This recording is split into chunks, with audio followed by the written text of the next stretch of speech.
we are, the Art Settlers of New York.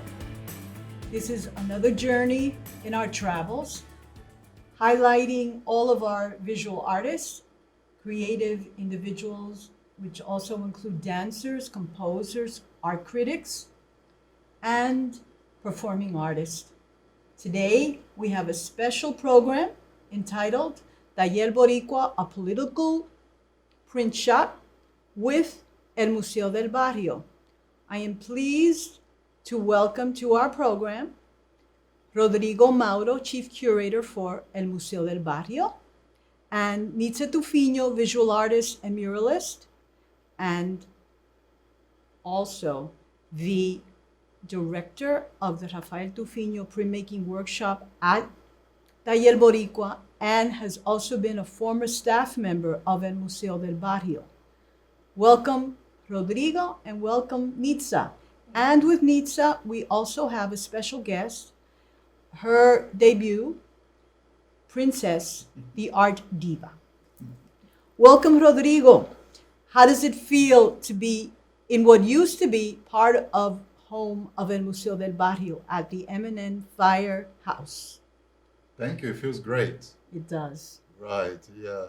So Rodrigo moved to New York. He is now an art settler of New York from Brazil and has had a very interesting life. We're going to talk about the present exhibit at El Museo del Barrio about Taller Boricua and other exhibits that will be presented in 2021. Rodrigo, tell us how the experience has been relocating to New York and getting involved. You hit the ground running when you got to El Museo, and now you have this wonderful exhibition that highlights the Puerto Rican history of Taller Boricua, who has been around 50 years as well as El Museo del Barrio. Yes. Thank you, Ronnie. It's been fantastic. It's a wonderful journey. This exhibition actually marks my debut as the chief curator at El Museo. So I joined the team last March 19th. And this was the first show I programmed. Why did you do that? Why Well, this? I was thinking about how institutions of the importance and of the history of El Museo, that from times to times they really have to do like deep dives on their history, on their legacy, to make sure that the new generation of museum goers are able to connect to that history, right? So the proposal for me was really to make 3 shows. The first of which is this one, Taller Boricua, Political Print Shop in New York. Historical shows, really going deep in the history of artists, collectives, organizations that share common ground, share common history with El Museo, in order to retell this, re-engage the new generation of museum goers with those histories. And Nitza, who has had a dual relationship and continues to have one with El Museo del Barrio and, of course, El Taller Boricua, is considered something of the original ambassador to El Museo del Barrio from Taller Boricua as one of the actual first female founder artists of El Taller in 1970. Tell us how that has been for you, moving from Taller Boricua to El Museo, back to El Taller Boricua, and in between, you've done other things. Well, I came to El Taller in 1969 to an organization called Rio Grande Society, which was a group of architects that were actually doing some buildings on 110, the ones that are from the union, the hospital union, healthcare, 1199. And when I got there to visit my father, that he was there with Rafael Tufiño, with Carlos Osorio, that's when I met Marcos, Manuel Otero, and Adrian Garcia. and Harry Quintana, one of the architects, and there were a few others. And they were sort of like organizing this group of a collective of artists to deal with the identity of the Puerto Ricans, because that was a big issue at that time, culturally, being in the United States. So they asked me, Manuel Otero asked me if I wanted to be part of the collective. And I said yes, and I integrated myself into it. They were located in 111, 112 in Madison Avenue, right on the corner, and across the way were the Young Lords. So this was a big time for a change in the city for the Puerto Ricans, because the Young Lords were organizing, because of food, health, education, and the component what was missing was the arts. Even though we had our own, the artists never mixed really with politics in that sense in the organization. So Tufiño and Carlos Osorio with Tony Maldonado in Puerto Rico helped them get a collection of posters from Divetco, which was what was put outside Of the Young Lords of the Young Lords headquarters and other headquarters that they had around in the Bronx, Brooklyn, and stuff like that. And so there was a lot of issues at that time. And then with that, they asked for posters, and Marco did some of them. They usually spoke to Carlos and Tufiño. And Marcos and Adrian, and especially Manuel. Manuel had a very political mind. So Manuel made a decision, Neco. We used to call him Neco. He was an architect also. And through Manuel, then we started gearing to making the political, how would I say, illustrious people from Puerto Rico that were involved in politics. And that was the first portfolio that was done that is being exhibited. This exhibit in el Museo del Barrio that Mauro curated. So to clarify the overall history, and what is something that you, Rodrigo, have highlighted and put together a beautiful exhibit, and we encourage all of our eminent viewers to visit El Museo, and we'll talk about the times that you are open. But it has been amazing how you put together this show of mostly the first years, the first 10 years. That's right, 10, 12. Yeah. So and what it was the Taller Boricua was a concept before it was Taller Boricua. 4 visionary artists had this concept, and reaching out to their elder artists who were also their mentors, Carlos Osorio and Rafael Tufiño, who in fact then gave them a perspective about culture, Puerto Rican culture, and the Puerto Rican identity, solidified, put the imprint, and then Taller Boricua, as Taller Boricua is born.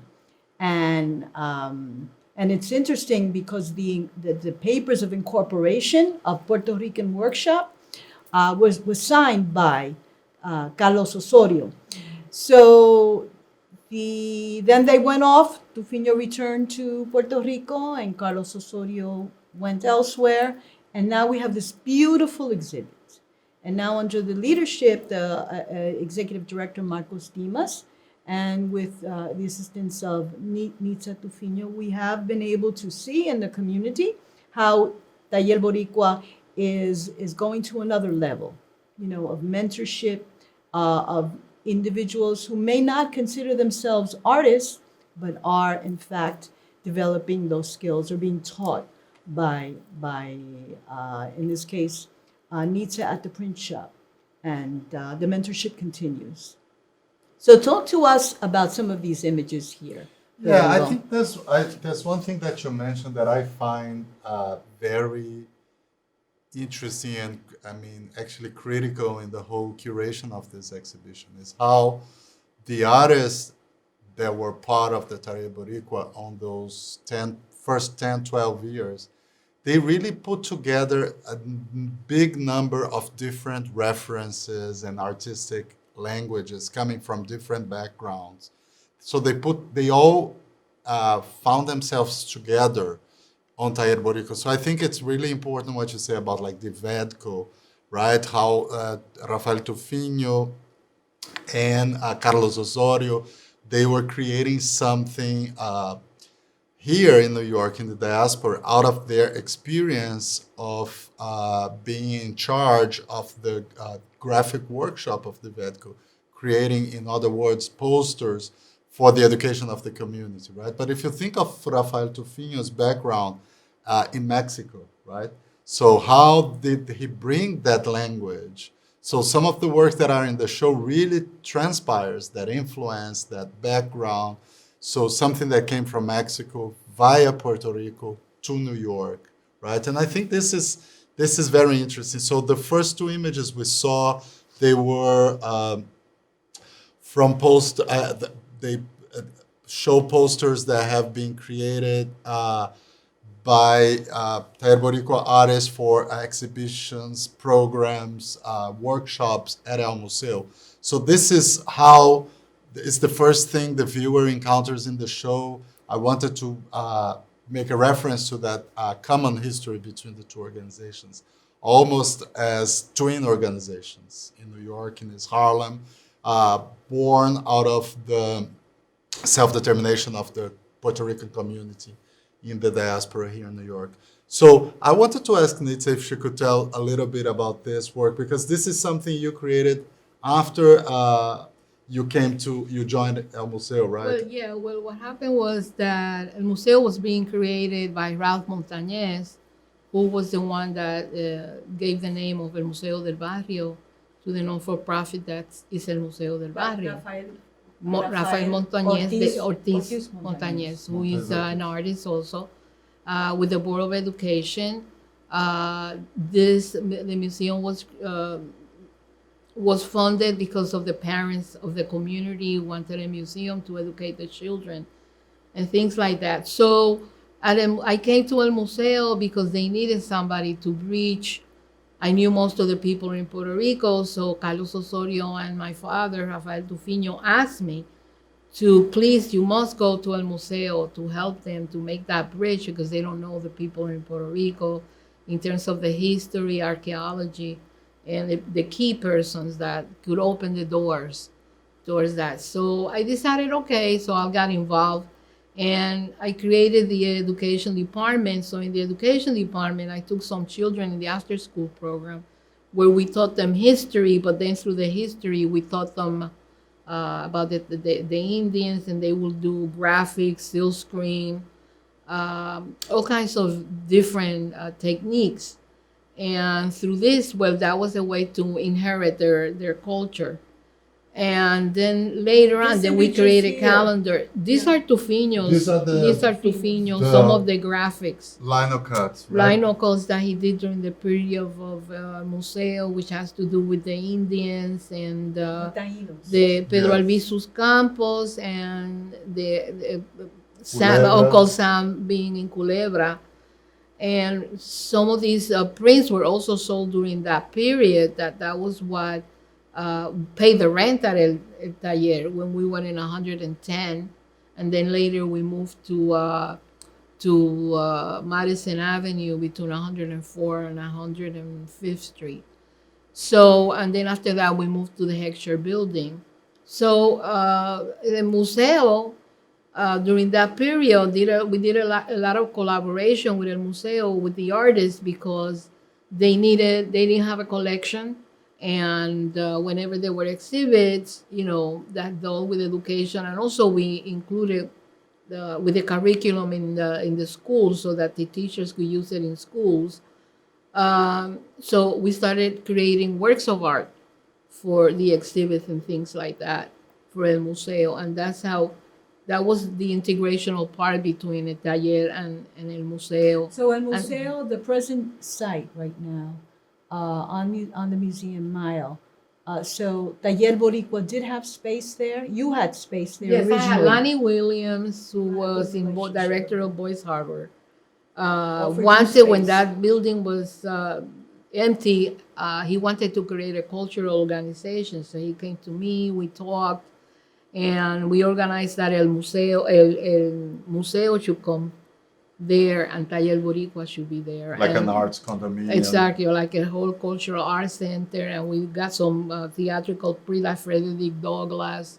A lot of other organizations went in there, and he gave me a studio because he wanted me to do some murals. There was another artist called Lucy Mahler, who was a muralist, and that's how we started creating the cultural consortium in the Heckscher building. So actually, el taller was also there for a while. El museo was there for a while. The museo is still todavía. there. And el museo is still there, and I hope that el museo grows and can take most of the space, because it would be great for el museo to have the whole building. So see some of the posters. So these are some of the posters, some of the artists that were So you created during that selected, period. Rodrigo, you selected the Yeah, the here freedom, we have two groupings. I mean, I really had a wonderful time doing the research for this exhibition. So I had at my disposal the archives of Taller Boricua, which is fantastic. El Museo's collection, Centro de Estudios Puertorriqueños. So here, what I had put together is a grouping of, on the left, posters making reference to the political history of Puerto Rico and the independence movement. So basically, you see Pedro Albizu Campos, Lolita Lebron, and Ramon Betances, portrait by Ares, Marcos Dimas, Jorge Soto Sanchez, and Jimmy Jimenez. And here, on the other hand, on the right, we have other posters that look at a more open up history, anti-imperialism in Latin America and beyond. So we have poster which makes a reference to China, communist China, other posters that make anti-capitalist reference to labor exploitation, Che Guevara on the poster by Marcos Dimas, and the solidarity between oppressed people globally on this fantastic poster by René Ojeda, and also a beautiful poster in the center by Yo-Yo Rodriguez. So this is one of the main walls where the posters are displayed in the exhibition. we have some other images actually of the opening when you were able to open, and Yeah, here are here. additional. Yeah, so this is the Portfolio Proletario, which I believe you referred to. There was initiative of Manuel Necotero, but was actually a collective of the first collective portfolio. There was an homage honoring labor figures from Puerto Rico. So most of these posters, they are extremely political, extremely politicized, and they were really meant to facilitate conversations about politics, about like a political upbringing for the younger generations. To learn So about- to learn about their history in Puerto Rico. So the posters did have this fantastic capacity of occupying both a aesthetic and a political space at the same And this time. is very interesting. Yes. This. I mean, we are living in a time of Black Lives Matter, or all of us mourn the life of Well, this is Floyd, like and Tito this Perez. is a Puerto Rican who Right. died in custody. That's right. Right, Tito Perez, from Taller Boricua, we went out on an exhibit, and they were playing congas from 14th to 125th Street, and they were arrested and taken to the police station, and then they said that he hung himself in the cell, which is not true, but there was not investigation. This is in 1970, 72, 73. So actually, this and Tito Perez, his life, also the other one that got killed like that was Julio Roldan from the Young Lives. There was a couple of young people. So actually, Black Lives Matter, and it seems the situation has not really changed in the United States, which now with Lives Matters, and now the new president that we have, we hope things can change, and we have a better system within the police department. So this then- show is relevant to what's happening today, Yes. even it's been 50 years.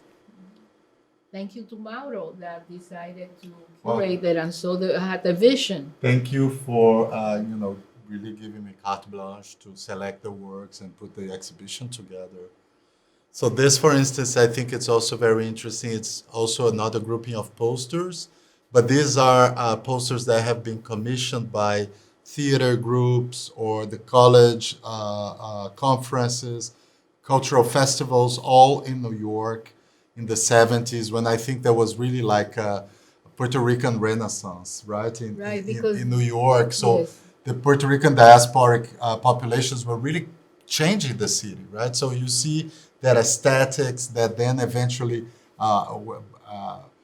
flourished into graffiti, for instance, into street art. So you see a lot of that coming from the New Yorican arts. Yeah, movement. and also even if you look at the activism of the Puerto Rican community, who was responsible even for the bilingual education in the state of New York. You know, in the early 70s. Absolutely. And that affected all other different communities who were coming to the United States as immigrants, Puerto Ricans being migrants, being U.S. citizens, whether by force from 1917, but they had that citizenship gave them the opportunity to use it effectively as a tool to create change. And you could see it in our cultural institutions, education, healthcare, and of course in the arts. Yeah, and the city at large, right? Right. Because it really, there's like this New York magazine, I think from 73, with the cover, the big mango, right? Not the big apple, but the big mango. big mango. The Latinization of New York City in the 70s. In 1973? Yes, I believe so. Yeah. So I mean, that was a major thing. How Yes. really that it was changing the city. Yes. How the city sounded, how the city smelled because of the food, how the city looked because of the arts and the graffiti. So that section of the exhibition is really a documentation or a portrait of that. Yes. What was happening there. Yes. So, it also influenced music, that's why you got salsa. The emergence of salsa. Salsa was produced in New York. Most Exactly. of in New York City. Also, the Boogaloo, all those things, Johnny Colon was part of that. Another institution, there was it was called the Barrio Music Education Center. Exactly. That was on 110th Street in another brownstone. I took conga lessons there, so I remember. Yeah, So- and if you see like some of these posters, some of the paintings in the show, they also have a lot in common with what was going on with African American art in New York and in the United States at the same time. So I also like to see those two movements, those two communities have Yes. very close, Yeah. responding to this lack of representation in the Right. art world, in the cultural industry, and creating visual expression of that feeling, those feelings. Well, it was sort of like influence from one side to the other side because Studio Museum was coming up, which was a grassroots museum, just like el Museo del Barrio. A key person here was also a printmaker, was Robert Blackburn, who taught and he was also a mentor. Those influence, but also the major influence in Puerto Rico and all of that is because a lot of artists have studied, like I study in Mexico. So I knew Leopoldo Méndez, who was part of the Taller de Gráfica Popular in Mexico. So you see that influence also of the Mexicans in Yeah, the and the even your- graphics TGP, and all of that. Taller Yeah, de Gráfica Popular. Taller de Gráfica Popular, because the Puerto Ricans were very strong in the graphics in Puerto Rico, but here in New York City on the East Coast, because on the West Coast, they were the Chicanos. So, it all comes with the territory that, we were influenced one each other, traveling and seeing each other and all those things. So, Well, you being an exception, also having had access to these, I guess, the art heroes for our community, And even in the Mexican community, having had the opportunity to work and meet and be mentored by Siqueiros, By who Siqueiros. influenced you to become Yeah. a muralist, and that's how Right, you right. established yourself. This is the wall of Nitza. Yes, so this is the last room in the show where we put together all, let's say, most of the non-graphic works to give a quick overview on the experimental aspect of the practices Right. of three artists, Nitza Tufiño, Marcos Dimas, and the late And- Jorge Soto And there is Sanchez. another Yeah, piece so by you Nitza. there Yeah. you see a lot of how these three artists were really creating work from a non-Eurocentric perspective, but really responding to both an experimental spirit and to this idea of the neo-Taino aesthetic or Afro-Taino aesthetic for their work. So right now we are able to see the exhibit Saturdays and Sundays, and there will be something basically available shortly, this Yes. upcoming week virtual. And you have a trienal coming up. We do. So the Trienal is the next exhibition at our museo, opening in the spring. And it's going to be like a big survey of Latinx, Latino, U.S. Latino, Latina artists from across the U.S. So not only New York area, but all the major urban centers Right. and beyond in the United Right. States and Puerto And that Rico. our viewers can see, can go to the website, elmuseo.org. That's right. And MNN and this particular program will also be shown on mnn.org across not only Manhattan when it's shown live, the taping, but you could see it across the world on mnn.org. Thank you so much, Rodrigo, Thank you. Moura, and Nitza Tufiño, and the invited special guest, Princess the Art Diva. Thank you so much for Thank you. coming, and we Thank hope you to for see you again.